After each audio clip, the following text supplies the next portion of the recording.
Police বনাম সেনা।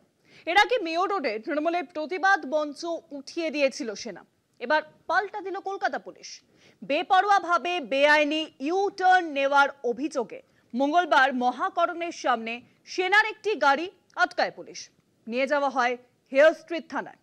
সেখানে পুলিশ সেনার আলোচনার পরে ট্রাক ছেড়ে দেওয়া হলেও বেপরোয়া ড্রাইভিং এর অভিযোগে চালকের বিরুদ্ধে মামলা রুজু করেছে পুলিশ।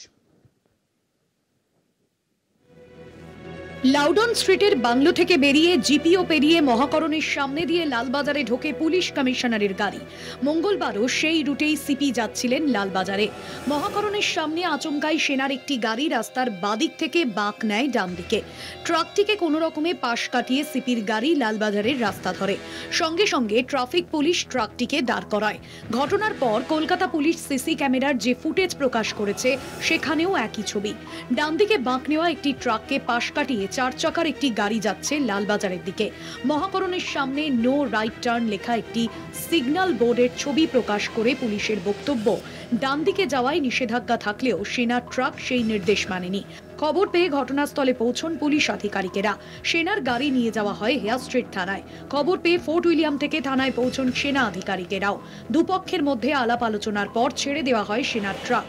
যদিও সেনা চালকের বিরুদ্ধে বেপরোয়া গাড়ি চালানো ও সিগন্যাল অমান্যের মামলা দায়ের হয়েছে বলে সূত্রের খবর। সোমবারই মেয়ো রোডে গান্ধী মূর্তির নিচে তৃণমূলের ভাষা মঞ্চ খুলে দেওয়া নিয়ে রাজ্যের সঙ্গে বিবাদ বাধে সেনার। মঞ্চ ভাঙার খবর পেয়ে নবান্ন থেকে ধর্মতলায় চলে আসেন মুখ্যমন্ত্রী।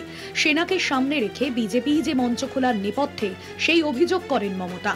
সেনা দাবি করে দুদিনের অনুমতি থাকলেও মাসখানেক ধরে অস্থায়ী কাঠামো বাঁধা ছিল ময়দান চত্বরে। আয়োজকদের বারবার বলার পরেও কোনো পদক্ষেপ না হওয়ায় কলকাতা পুলিশকে জানিয়ে মঞ্চ খোলা হচ্ছিল। সেনার দাবি অবশ্য স্বীকার করেনি লালবাজার। এরই মধ্যে সোমবার ট্রাফিক রুল অমান্য করার অভিযোগে ফোর্ট উইলিয়ামের গাড়ি ধরায় নয়া বিতর্ক সেনা পুলিশ সংঘাতে। কলকাতা টিভি।